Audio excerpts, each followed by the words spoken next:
উইদ্দাত লিল কাফিরিন, আর সেই জাহান্নামের আগুন থেকে বাঁচো যে জাহান্নাম মূলত কাফেরদের জন্য তৈরি করা হয়েছে। কিন্তু তুমি মুসলিম হওয়া সত্ত্বেও যদি সুদখোর হও তাহলে তোমাকেও সেই জাহান্নামে যেতে হবে, সেই জাহান্নাম থেকে বাঁচো। যায় যে আত্মীয়তার সম্পর্কের যে একটা আল্লাহ রাব্বুল আলামিনের কাছে মর্যাদা রয়েছে, দ্বীন ইসলামের গুরুত্ব রয়েছে, সেটার গুরুত্ব দেয় না। নবী করিম সাল্লাল্লাহু আলাইহি ওয়াসাল্লাম বলেন, সালাসাতুন কাদ হারামাল্লাহু আলাইহিমুল জান্নাহ, তিন শ্রেণীর মানুষের উপর আল্লাহ জান্নাত হারাম করেছেন।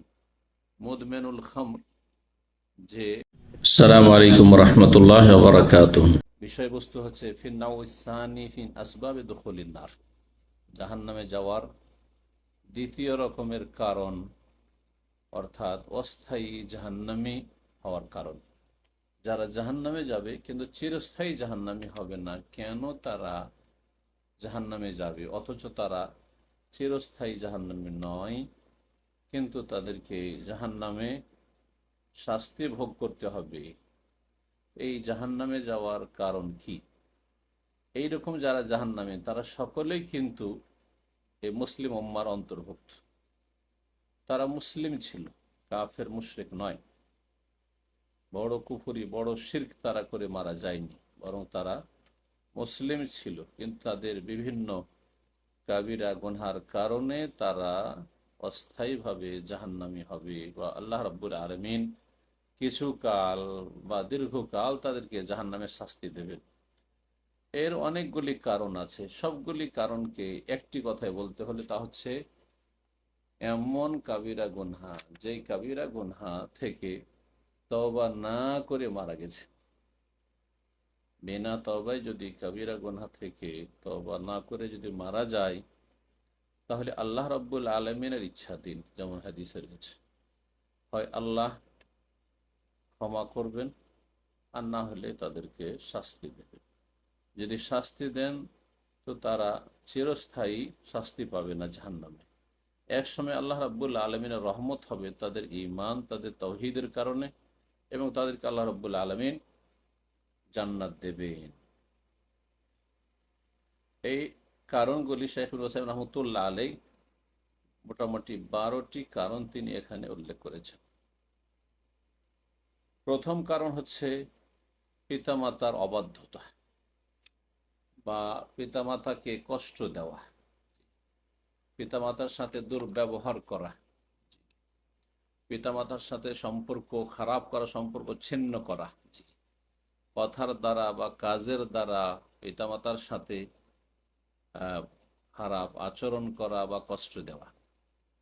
আল্লাহ রাব্বুল আলামিন পিতামাতার হক সম্পর্কে কোরআন কারীমের কয়েক জায়গায় কয়েকটি সূরাতে এই বিষয়টি উল্লেখ করেছেন। তার মধ্যে একটি হচ্ছে সূরাতুল ইসরা বা সূরা বনী ইসরাঈলের আয়াত নম্বর 23 এবং 24।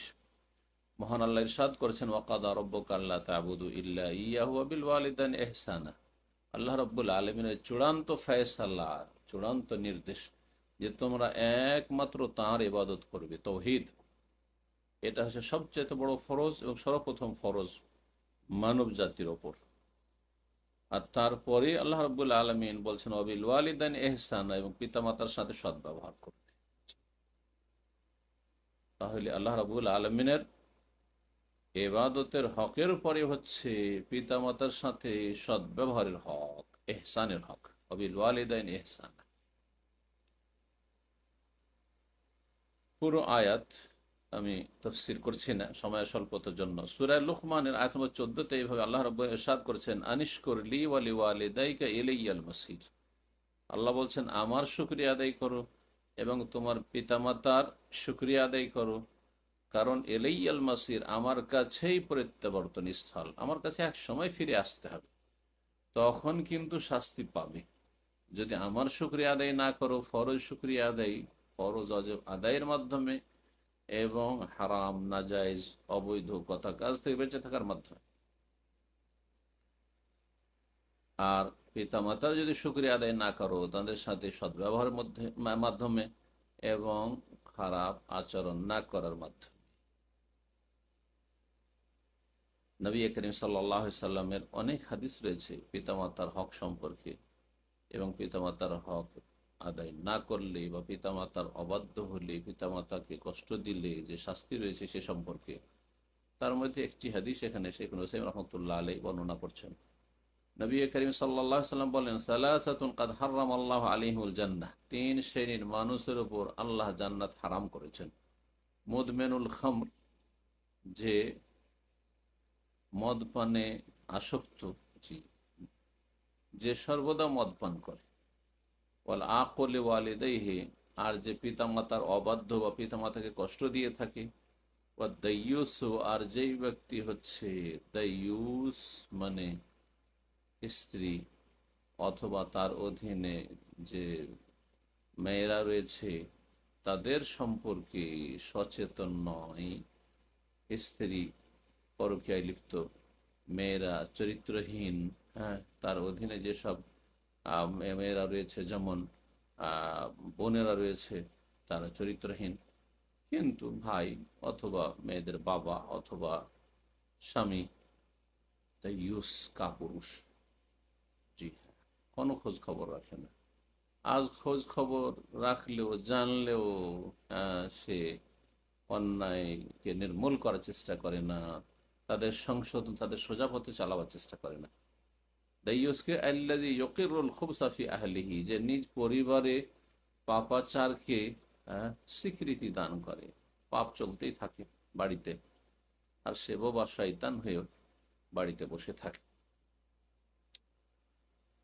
জাহান্নামে যাওয়ার দ্বিতীয় কারণ হচ্ছে আত্মীয়তার সম্পর্ক ছিন্ন করা। আত্মীয়তার সম্পর্ক ছিন্ন করা, আত্মীয়দের সাথে খারাপ ব্যবহার করা। আত্মীয় বলতে নিজের বাবার বংশ এবং নিজের মায়ের বংশ, এদের সাথে রক্তের সম্পর্ক আছে, এরা হচ্ছে আল কারাবাহ, আত্মীয়।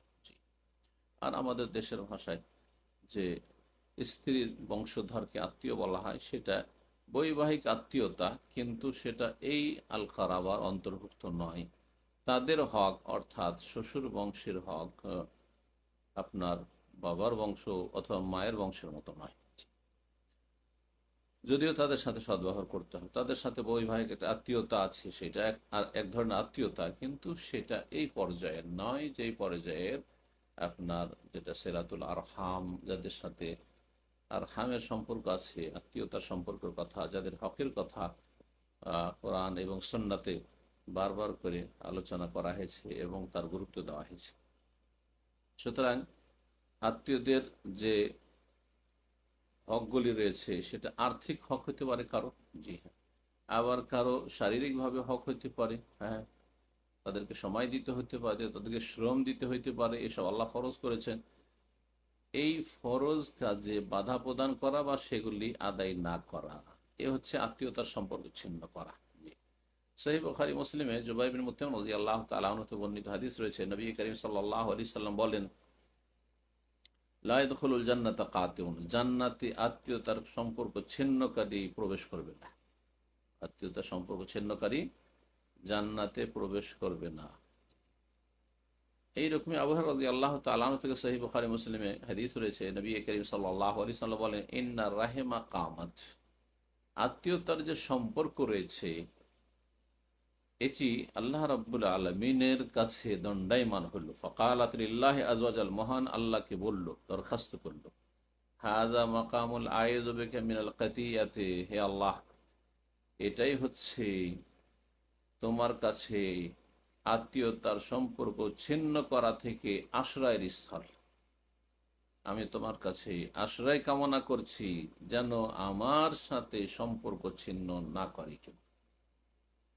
কালা নাম, তখন আল্লাহ বললেন যে হ্যাঁ, এই আত্মীয়তার যে সম্পর্ক তাকে আল্লাহ রাব্বুল আলামিন বললেন, হ্যাঁ, আমা তারদাইনা আন আসলামান ওয়াসালাকে, তুমি কি এতে সন্তুষ্ট নও যে যে তোমার সাথে সুসম্পর্ক রাখবে তার সাথে আমি সুসম্পর্ক রাখবো, ও আখতাও মান কাতাকি, এবং যে তোমার সাথে সম্পর্ক ছিন্ন করবে, খারাপ ব্যবহার করবে, বদাচরণ করবে, তার সাথে আমি সম্পর্ক ছিন্ন করব। কালাত বালা, তখন এই আত্মীয়তার সম্পর্ক রাহেম বলল, হ্যাঁ অবশ্যই, ঠিক আছে, আমি এতে রাজি আছি। কালা, তখন আল্লাহ বললেন, ফাযালিকা লাকি, এটা তোমার জন্য থাকলো, তোমার এই দরখাস্ত মঞ্জুর করা হইলো, এবং এই হক তোমাকে দেওয়া হইল, কিয়ামতের দিনে তা দেখতে পাবে। তারপরে রাসূলুল্লাহ সাল্লাল্লাহু আলাইহি সাল্লাম বললেন যে তোমরা যদি এর দলিল কোরআনে কারিমে দেখতে চাও তো ইকরাউ মিন শিতুম, চাইলে পড়ে দেখতে পারো কোরআনে কারিমের আয়াত, সূরা মুহাম্মাদের আয়াত নম্বর 22 এবং 23। আল্লাহ বলেন ফাহাল আসাইতুম ইন তাওয়াল্লাইতুম, সম্ভবত তোমরা যদি বিমুখ হয়ে যাও।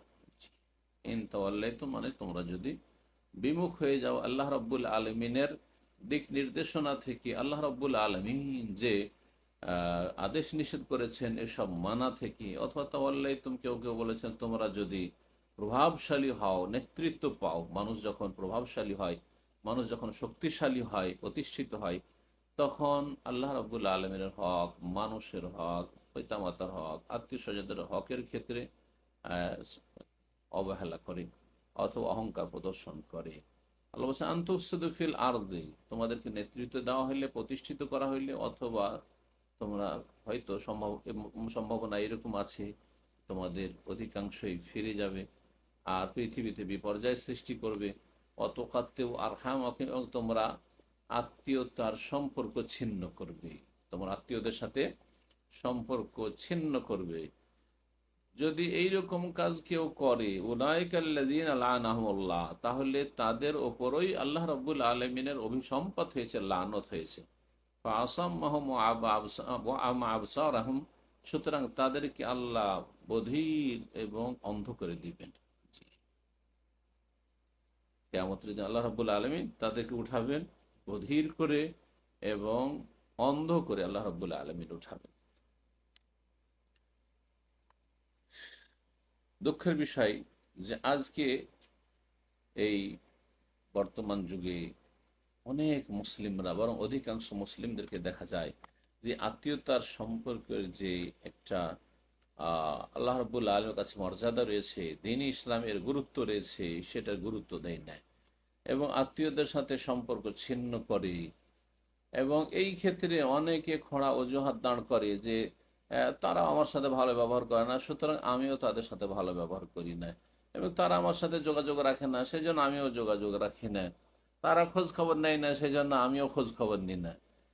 শেখ হোসেন রহমতুল্লাহ বলছেন যে হাযিহিল হুজ্জাতু লা তানফা, এসব কথা, এসব অজুহাত কাজে আসবে না আল্লাহর কাছে। জি,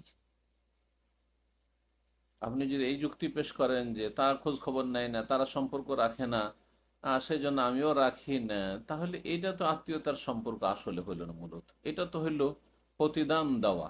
যে ভালো ব্যবহার করে তার সাথে ভালো ব্যবহার করেন, যে যোগাযোগ রাখে তার সাথে যোগাযোগ রাখেন, যে খোঁজ খবর নেয় তার খোঁজ খবর নেন। হ্যাঁ, তো এটা তো আসল আত্মীয়তার সম্পর্ক বহাল রাখা হলো না। জি, যেমন সহিহ বুখারীতে রয়েছে আব্দুল্লাহ বিন আমর ইবনে আস রাদিয়াল্লাহু তাআলা আনহু থেকে বর্ণিত, তিনি বলছেন যে নবী সাল্লাল্লাহু আলাইহি ওয়াসাল্লাম বলেছেন লাইসাল ওয়াসিলু বিল মুকাফি, যেই ব্যক্তি প্রতিদান দেয় সে আত্মীয়তার সুসম্পর্ক বহাল রাখনেওয়ালা ব্যক্তি নয়। যেই ব্যক্তি প্রতিদান দেয়, অর্থাৎ আমার সাথে আমার আত্মীয় স্বজনরা যারা যারা সম্পর্ক রাখে তাদের সাথে আমি সম্পর্ক রাখবো বা রাখছি, এবং যারা আমার সাথে যোগাযোগ রাখে, আমার খোঁজ খবর নেই, তাদের খোঁজ খবর রাখো। ওরাও টেলিফোন করে সুতরাং আমিও টেলিফোন করি, ওরা আমার খোঁজ খবর নেয় সুতরাং আমিও খোঁজ খবর নিই, ওরা আমার শুভাকাঙ্ক্ষী তো আমিও তাদের শুভাকাঙ্ক্ষী। এইরকম যদি হয় তাহলে সে মুকাফি, অর্থাৎ প্রতিদান দিল, ভালো তোমরা করো সেই আমিও জন্য ভালো করি। সেই ব্যক্তি আসলে আত্মীয়তার সুসম্পর্ক বহাল রাখনেওয়ালা নয়। হ্যাঁ, এইটা যথেষ্ট নয়। ওয়ালাকিন্নাল ওয়াসিল, সত্যিকার অর্থে আত্মীয়তার সুসম্পর্ক বহাল সেই ব্যক্তি রাখলো আল্লাযী ইযা কুতিয়াত রাহিমহু ওয়াসালাহা, যদি কেউ সম্পর্ক ছিন্ন করে আত্মীয়রা, তাহলে সে সম্পর্ককে মিলিয়ে রাখার চেষ্টা করলো, সেই সম্পর্ককে বহাল রাখার চেষ্টা করলো। তাহলে আপনার সাথে আমার সাথে কেউ যদি খারাপ ব্যবহার করে আত্মীয় স্বজন, তার সাথে আমাকে যথাসাধ্য যোগাযোগ রাখতে হবে এবং সদ্ব্যবহার করতে হবে, কেউ মন্দ করলে ভালো করতে হবে। এই মর্মে আরো আবু হুরায়রা রাদিয়াল্লাহু তাআলা আনহু থেকে হাদিস রয়েছে, জনৈক ব্যক্তি এসে বলল, ইয়া রাসূলুল্লাহ ইন্নালি কারাবা, আমার কিছু আত্মীয় স্বজন আছে, আসিলুহুম ওয়া ইয়াখতাউনানি, তাদের সাথে আমি সুসম্পর্ক রাখি কিন্তু তারা আমার সাথে খারাপ ব্যবহার করে বা সম্পর্ক ছিন্ন করে। ওহসেন এলিম, তাদের সাথে আমি ভালো ব্যবহার করি, ওয়াইসিউনা ইলাই, আমার সাথে তারা মন্দ আচরণ করে। ও আহলম আলিহিম ওয়াজহালুন আলিয়া, তাদের ক্ষেত্রে আমি অনেক বরদাস্ত করি, অনেক ছাড় দিই, কিন্তু তারা আমার সাথে মূর্খামি করে। নবী করিম সাল্লাল্লাহু আলাইহি সাল্লাম বললেন, যদি এমনটাই হয় যে তুমি তাদের সাথে সদ্ব্যবহার করছো, সম্পর্ক রাখছো এবং তাদের ক্ষেত্রে অনেক বরদাস্ত করছো, অনেক ছাড় দিচ্ছ, কিন্তু তারা কিন্তু এর বিপরীতটা করছে, ইনকুনতা কামা কুলতা, যদি সত্যিকার এইরকমটা হয় যেমন তুমি বললে, ফাকান্নামা তুসিফুহুমুল মাল, তাহলে যেন তুমি তাদের মুখে গরম বালি ছিটিয়ে দিলে বা গরম ছাই ছিটিয়ে দিলে। গরম ছাই, তুমি উত্তপ্ত ছাই তাদের মুখে যেন ছিটিয়ে দিচ্ছ তুমি এই ভালো ব্যবহার করার মাধ্যমে। হ্যাঁ, যদি কারো মুখে গরম বালি বা গরম যদি ছাই ছিটিয়ে দেওয়া হয়, তাহলে সেই ব্যক্তি হচ্ছে হতভাগা, আর সেই ব্যক্তি হচ্ছে লাঞ্ছিত। তো তুমি যদি তাদের সাথে ভালো ব্যবহার করো, তারা তোমার সাথে খারাপ ব্যবহার করে, তুমি সম্পর্ক রাখছো কিন্তু তারা রাখতে চাইছে না, তাহলে তারা হচ্ছে লাঞ্ছিত, তারা হচ্ছে নিকৃষ্ট, যে তারা ভালো না, তারা হতভাগা। ওয়ালা ইয়াজালু মাকা মিনাল্লাহি যাহিরুন আলাইহিম, আর মনে রাখবে এইরকম যদি তুমি ভালো আচরণ করতে থাকো, তাহলে সর্বদা আল্লাহ রাব্বুল আলামিনের পক্ষ থেকে তোমার সাথে তোমার সাহায্যকারী, তোমার পৃষ্ঠপোষক নিযুক্ত থাকবে, মালায়েক ফেরেশতা, মা দুমতা আলা যালিকা, তুমি যদি এইরকম কন্টিনিউ করো, তুমি ভালো ব্যবহার করতে থাকো, তুমি সুসম্পর্ক রাখো আত্মীয়দের সাথে, তারা যা করবে তাই করবে। হাদিস সহিহ মুসলিমের। জাহান্নামে যাওয়ার তৃতীয় কারণ হচ্ছে সুদ খাওয়া। আর সুদ খাওয়া এত বড় অপরাধ, সে সুদ খান অথবা সুদ কাউকে সুদের উপর কারো কাছ থেকে টাকা পয়সা নেন, মানে সুদ খাওয়ান আপনি, সুদের সাথে সম্পর্কিত যতগুলি ব্যক্তি রয়েছে সবগুলির শাস্তি একই রকমের, এবং তাদের জন্য কঠোর শাস্তি রয়েছে দুনিয়া এবং আখেরাতে। তাদের বিরুদ্ধে আল্লাহ রাব্বুল আলামিন যুদ্ধের ঘোষণা করেছেন। কোরআনে কারিমে সুদ সম্পর্কে সূরা আলে ইমরান আয়াত নম্বর 130 থেকে 32 আল্লাহ রাব্বুল আলামিন কঠোরভাবে নিষেধ করেছে, আইয়ুহাল্লাযীনা আমানু লা তাকুলুর রিবা আযআফা মুযাআফা, হে ঈমানদারগণ, তোমরা সুদ খেও না চক্রবৃদ্ধি আকারে। জাহিলিয়াতের যুগে আরবের মুশরিকরা, মক্কার মুশরিকরা চক্রবৃদ্ধি আকারে সুদ বাড়াইতে থাকতো, সুদ খেতে থাকতো, সেই জন্য এই বিষয়টি উল্লেখ করা হয়েছে।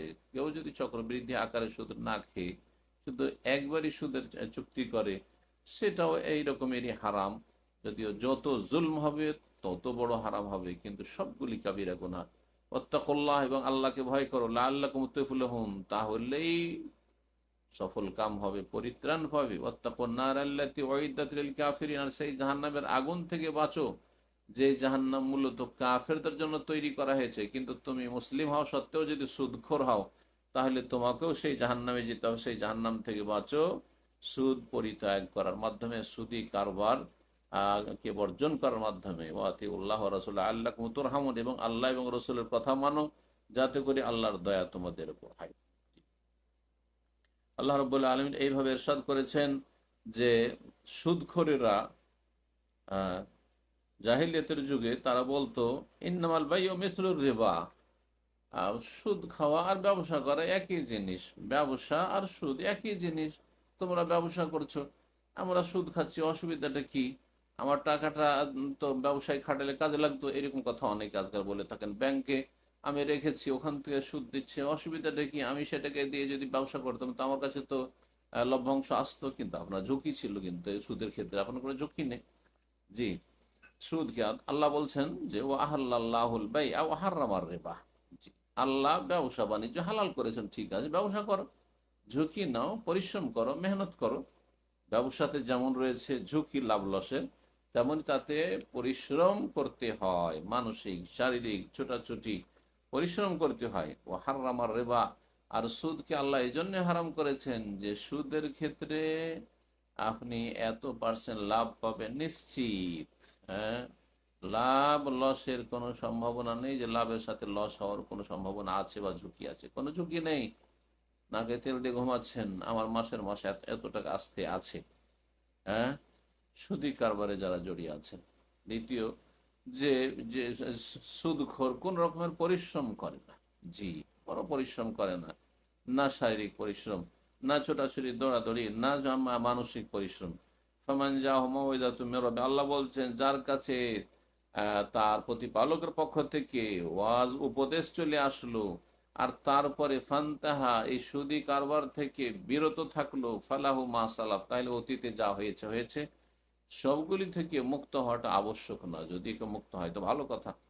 ও আমরুহু ইলাল্লাহ, আর তার ফয়সালা আল্লাহর উপর ন্যস্ত। ওমান আদা, কিন্তু সুদ হারাম করে দেওয়ার পরে কেউ যদি পুনরায় ফিরে আসে, বারবার সুদ খেতে থাকে, ফাউলাইক আসহাবুন নারি হুম ফিহা খালিদুন, তাহলে তারাই জাহান্নামের অধিবাসী, সেখানে তারা চিরস্থায়ী থাকবে। আল্লাহ চিরস্থায়ী বলেছেন, এটি হচ্ছে মূলত শাস্তি। কিন্তু আল্লাহ রাব্বুল আলামিনের বিশেষ রহমত যে ইমানদার তৌহিদবাদীকে চিরস্থায়ী জাহান্নামী আল্লাহ করবেন না। সেই জন্য যে আয়াতগুলি রয়েছে পাপিষ্টদের ক্ষেত্রে, মুসলিম সমাজের পাপিষ্টদের ক্ষেত্রে খালেদুন বলি, মানে দীর্ঘকাল। যেমন আমরা দীর্ঘ সময় কেউ কোনো জায়গায় থাকলে আমার বলি চিরকাল সেখানে আপনি থেকে গেলেন, ঠিক ওই রকমই ওই ভঙ্গিমায় এখানেও বলা হয়েছে। জাহান্নামে অস্থায়ীভাবে যাওয়ার 4 নম্বর